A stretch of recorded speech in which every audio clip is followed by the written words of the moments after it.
changes.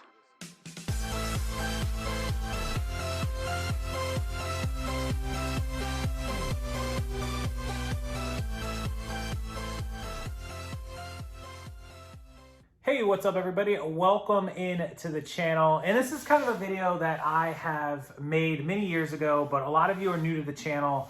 And this is one that is super updated because back then when I made that video 4 or 5 years ago, I wasn't allowed legally to talk about what I want to talk to you guys about because of outstanding terms and limits and statutes of limitations. And now I can talk about it. So a lot of you guys have probably, if you've watched my videos for a long time, seen the video called I Was Sued. This was I Was Sued Part 2, right?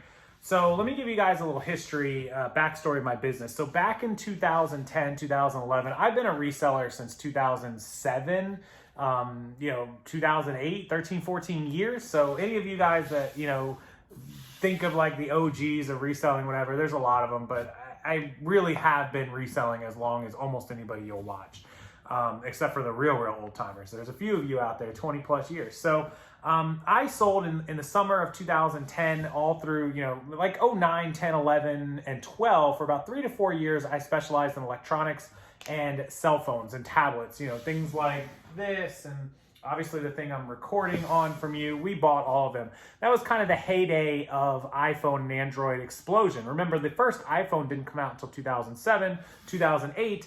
And so around 2009, I'm selling, iPhone 3Gs, right? So that's what we're flipping. The second and third generations of iPhones. So for this long story to stay short, around the summer of 2012 into the end of 2012, if you guys remember, you could buy a cell phone on a cell phone plan, or you could upgrade for $99, right? And they would give you the new $600, $700, $800 phone for 99 bucks, and you would make payments, and or you would not make payments. There was none of this lease stuff. You would just get it for 99 bucks, and you would then make your monthly payments, but you signed a contract and you agreed to a contract because the cell phone companies would make the money off of your contract, right? They didn't care about losing $400 or $500 on a phone. They made the money as you paid monthly through the contract. And so what happened was there are two things. So one is that a lot of people figured out that these phones could be unlocked, jailbroken, reprogrammed, whatever you want to call it, and could go overseas, and a lot of these phones were worth a lot more money overseas. So let's say the new iPhone 4 came out and it was $700 here in America. You could sell it in Dubai or China for like $800, $900, or $1,000. You could make $200, $300, $400 sometimes profit. And so I didn't have the ability or the contacts or the money at the time to really ship that kind of quantity overseas and take the risk and all this stuff, because they didn't want one phone, they wanted 100 phones, right? But I met a guy in California. I met him in Vegas, but he was from California, and he shipped phones out of the country. So what would happen is if I came across 2 or 3 new iPhones that my customers would sell me for, say, $600, he knew that he could sell it in Dubai for $900, so he would offer me, $100 profit. If I'm buying it for $7, he's buying it for me from $7. If I'm paying $650, he's giving me $750. So I'd come across 3, and I'd spend $1,800, and it's like, oh my God, $1,800. But he's giving me $2,100, and I could call him and say, hey, I got 3 the same day, next day, and get paid. And that's how it worked. But the problem was this: one, companies didn't want their phones leaving the country. They wanted them here in America, and they didn't like that. But I didn't have anything to do with that. I didn't even know that that was happening, that the guy that I was selling phones to was shipping them overseas. That was actually reversed, to where I found him in Vegas at a conference, at a cell phone electronics show, and he just said, hey, I pay X for phones. And I said, wow, I can get them cheaper. I'll sell them to you. And then over the course of time, the natural is, man, how is he paying so much? I figured it out, like he's shipping these overseas. And once those phones go overseas, the overseas people have to reprogram them to work with their company. So I wasn't touching the phones. I never even opened the brand new ones at all, ever. And he never did. They were just literally going from one hand to the next and then shipping. So that's that side of it. The second side of it is people were buying phones for this $99 upgrade price. Say they would go in with a husband and a wife and 2 kids. They'd get 4 phones for $400. And they decide, well, look, we don't really want the phones. We don't need upgrades. We'd rather just sell it to someone for for $300 or $400 and make a profit. Because if we can make $300 per phone, you know, selling them for $4, we're paying $99. We can make $1,200 in a day. They needed quick cash. So they would do that, and we would buy them, and everything was legitimate. These phones weren't stolen. They weren't hot. There was nothing wrong with the phones. They were just didn't want the phones. They'd sell them to me. It was 100% legitimate. And so we'd pay them cash, and then I would sell them to my guy. And eventually I had several guys. But then some people took it too far. And again, we didn't know this because we had no way to know. They would go in to these stores with people who didn't care about their credit getting ruined, and they'd open 4 accounts, 4 lines of credit. They'd get 4 phones for $99. They'd bring them to us. They'd sell them to us. We'd buy them. We'd sell them. The whole procedure, you know, rinse and repeat. But they could only do it once because they'd ruin their credit, because they never have any intention of paying for that bill. So they get this phone plan, $99. They sell us the phone. They never pay the phone plan. They blow up their credit. It's over with, but then they would find more and more people to do it, right? So they could only do it once, and that would be the end of it for us, for that plan. You know, and I don't know what they did outside of us, but we didn't have any way to do that. So our due diligence, when we would have a device come into our shop, we actually had a brick and mortar store. Somebody would bring us a brand new tablet or a phone, and they'd say, hey, I'm going to sell this. The serial number is on the back, right? And so we would call the supplier, the company like Sprint or T-Mobile or AT&T, and we'd say, hey, so-and-so is trying to sell us their iPhone 4. Here's the serial number. And they would, of course, come back to us and say, yeah, it's everything's good. It's not lost. It's not stolen. Everything's fine. Because it wasn't. They didn't know that in 30 days they weren't going to pay the bill. There was no way for them to know. No way for us to know. So we'd buy the phone, hand them their cash. I'd sell it to my guy. He shipped it out of the country. A month later, Sprint goes, whoa, they didn't pay their bill. And they shut that phone down. Like, it was called blacklisted, right? The IMEI is no good. ESN's no good. Except that phone is over in another country. It doesn't matter. It's already been reprogrammed for another service provider in another country. And so the cell phone providers started tracking these phones with the GPS, and they'd figure out that it's in other countries. And so they'd contact these people that had bought the phones, and if they could get a hold of them, they'd tell them, yeah, I sold it to the cell phone shop down the street, or this or that. And that's how it became a lawsuit where Sprint actually sued me. They sued 400 people. Now, Sprint has been bought out by T-Mobile, and that's part of the legal arrangements of being able to talk about it. So Sprint sued people for 2 things. One, reprogramming their software, trademark infringement, using their trademark in advertisements. When I'd say, like, I buy Sprint phones, they didn't give me permission to use their name, so technically that's not allowed. But mainly it was for the software and reprogramming and all, which I never did. I never even knew what was going on, except I was just a guy buying phones and selling phones. That's it. No idea what's going on, right? The second thing is they called it theft of tech theft, like technological secret theft, IP theft. They called all this stuff, and they called it fraud, right? This is the thing about crime and the internet and the World Wide Web and social media. When somebody steals a Snickers bar from CVS, the media, the mainstream media, post crime lord runs fraud ring over a shoplifted Snickers bar, right? They want everything to look sensational and big and blah, blah, blah. And so that's what they did with our case. Well, they sued us for $5 million, which is laughable because in all the time of phones that I bought and sold from Sprint, they were my smallest company. I bought it, Verizon, AT&T, T-Mobile, Simple Mobile, all those other carriers, Boost. We did all those. And I don't know that we did 10% Sprint. And so even when we did like $1 million in sales, Sprint was the amount of like 100,000 in 1 year, right? So 5 million was some just arbitrary made up number that they pulled out of thin air and just slapped on it because it looks big and spectacular, and to a jury and a judge, if you ever get that far, it's just bad, right? It looks really bad, and that's what they want to happen. And so we had to hire a lawyer, an IP lawyer, a very expensive IP lawyer. In 13 months of fighting this, I spent pretty close to $70,000 just on the lawyer in 1 year, right? 13 months, just 1 year, $70,000. That's, $6,000 a month, give or take. So it was nuts. And what ended up happening is they sued another company in Kansas, I think, or St. Louis, Missouri, somewhere out west, who ended up beating Sprint. And you can look it up. They're called the Middleman Inc. You can look up Sprint versus the Middleman Inc. Same exact case as mine. But the Middleman Inc. had $175,000 in legal fees that they could afford. They were a large company. They fought Sprint, and they won. The same case that I was sued for. Now, I didn't have $175,000. I barely had $70,000 in cash at that time to pay a lawyer, and it was everything I could do to stay in business, right? Because I thought about going out of business at one point. But at the point that I had spent the 70 grand, we approached them and just said, look, we can go to court, we can spend $70,000 more dollars, but it's likely that because of the middleman's case and because of them winning and, you know, going forward, this may or may not work out well for us. It depends on the judge here in Florida. It's a different judge. And why don't we just make a deal and be done with it? And so we did. We made a deal. We settled. The terms of the settlement were sealed. They're not anymore. But essentially, they agreed that the case probably wasn't going to go well for them. And I agreed the case may not go well for me. We both agreed that it was a 50-50 coin flip, essentially.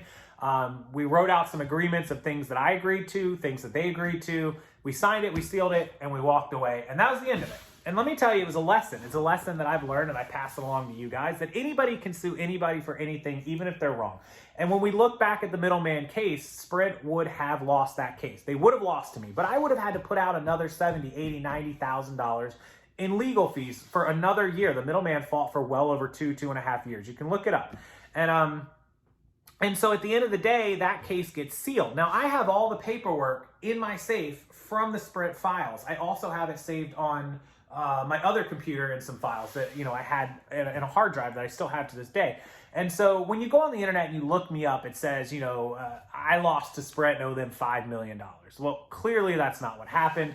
At the time, again, I couldn't talk about it. I still, to this day, you know, I can talk about it, but can't get into deep details about the settlements, but I can tell you guys everything I've told you safely. So the two things you have to ask yourself is, one, if I owed Sprint $5 million, would I be getting approved? Because look, if you can't pay a judgment, if you can't pay the $5 million, they put a judgment against you. They garnish your wages, they garnish your tax returns, they garnish any kind of money that you get, and it goes on your credit report. A judgment goes against your credit, right? So if I had a $5 million judgment, look, if somebody has a $5,000 judgment against you, it is what it is, right? Like, whatever. They know they might get their money eventually. $5 million, Sprint knows they're not going to get that money if that was what had happened. It's not. But would I be getting approved for a house that's, you know, $500,000? Would I be getting approved for the cars that I've had? I bought that BMW for $60,000 back in 2016. 3 years, well, 2 years. The case started in 13 and ended in 14. So 2 years after the case, I bought that. So if I had all that against my credit, would I be living the life that I'm living and doing the things that I'm doing? Of course not. No, that doesn't make sense.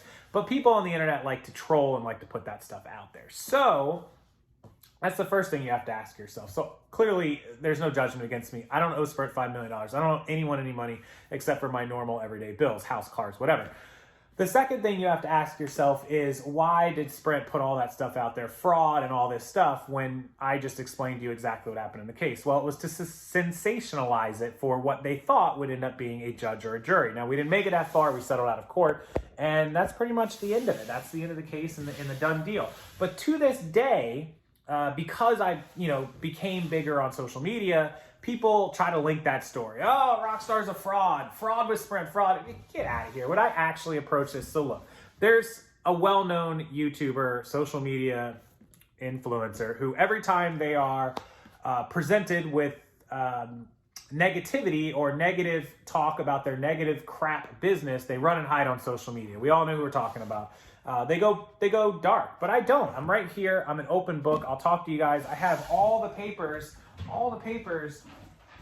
in, you know, from Sprint and from the lawsuit and from all that stuff, you know, here in black and white and in my safe and other stuff, you know, and all I can say is that people, you know, they are like, oh, how, you know, your mom and dad gave you that house, or your blah, blah, blah, blah, blah, blah, blah, you know, all this stuff. Yet, you know, there's papers, and I'm trying to just make sure there's no address on here.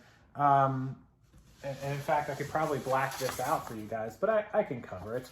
I mean, you know, at the end of the day, you know, property appraiser records in our names, you know, to the tune of the property value. So, I mean, I don't have anything to prove to anybody. I've proved it to myself. I've proved it to the people I have to prove it to. But it just keeps popping up on the internet. And, you know, unlike other people, I don't run and hide and make my Instagram private or my YouTube private. If you guys ever have questions, the whole point of me making this video was this. If you guys ever have questions about my past, about the lawsuit, about our boxes, if you have issues with inventory, if you have issues with, you know, stuff that you've bought or training programs, you guys know I'll send you more inventory. I'll send you more training programs for free. I'll send you store reviews, coaching calls, whatever it is I have to do to make things right depending on the situation, case by case. Don't just take my kindness and take advantage of it. But if you genuinely have a problem with something I've done in the reselling world or something I've done reselling or resale to you, just let us know. We're happy to take a look at it. We'll go through it. If it's really a problem, then we'll handle it. If it's not, we'll break it down for you. So, you know, it's just a thing, you know, people always post like, oh, scam this, scam that. Yes, there are scammers. There are gurus, there are scammers, there are people who take advantage of other people for money. They're greedy. I'm not greedy. Look, long-term relationships and long-term business make me more money than just the quick cash grab and run. So if you guys ever have an issue with anything, please just come to me and ask. And if anybody tries to tell you that I'm a scammer because I ripped off Sprint, feel free to send them to this video, by all means. Didn't happen, guys. Everything's in my name. It's all me. The internet sucks. Politics and MSM and mainstream media and the news sites all suck. Yes, you can Google me. Yes, it says fraud. No, I didn't steal from Sprint. No, I don't owe them $5 million. And no, I am not getting everything from my mom and dad. Sorry, Mom. I love you, but I got everything that I got on my own. So, yeah, that's it. Anyways, I appreciate you guys listening and following the rant here on a Friday. It's always a Friday. It always works out that way. TGIF. If you do want to buy anything from us, we have hundreds or thousands of reviews of positive customers on our wholesale site and from our remote boxes. I'll link them down below. Keith just told me we got another pallet of remotes, so we'll be building those boxes over the weekend and Monday to ship out. $200. We're selling them for $200 plus shipping. It's usually about $25 to $29 for shipping for a box. So you'll be $225 to $229 into a box of remotes. You can sell half the box, 50 pieces, at $10 nets, and you'll be at $500, right? That's only half the box. You've doubled your money. You can expect to double your money with the box. If you could sell all the items in the box, 100 pieces, for a $10 average sale price, that's $1,000 minus fees and shipping. Call it 30%, 600, 650 even. That's 35%. So 650, and you paid 225, 230. I mean, $420 in profit. Can you really go wrong? That's if your average sale price is only $10. It should be closer to $15. So do the math, guys. You should be able to make $500 or $600 on these boxes. Let me know if you want one, and rockstarflipper@gmail.com. Give me your shipping address and your PayPal email, and I will invoice you. And you'll have those boxes shipped out to you Monday. You'll have them by Wednesday, and you can get to town listing them. Remotes, easy to store, easy to list, easy to ship, easy to sell. Make some money, guys, and stop listening to all the noise and all the people calling everyone scammers when they really, truly don't know the difference in the two. All right. Thank you. As always, hit that like button, hit the subscribe button, and can't wait for the comments. I'll see you guys next time. Oh, and don't forget to support our small seller. Once again, she's linked down below. You'll see Rebecca's store. Make sure you support her in the video. Make sure you follow her store. Buy something. Help her beat summer. Slow down. Take a screenshot. Send it to me. I'll shout you out on social media. Thank you, Rebecca, and thank you to everyone else. Bye now.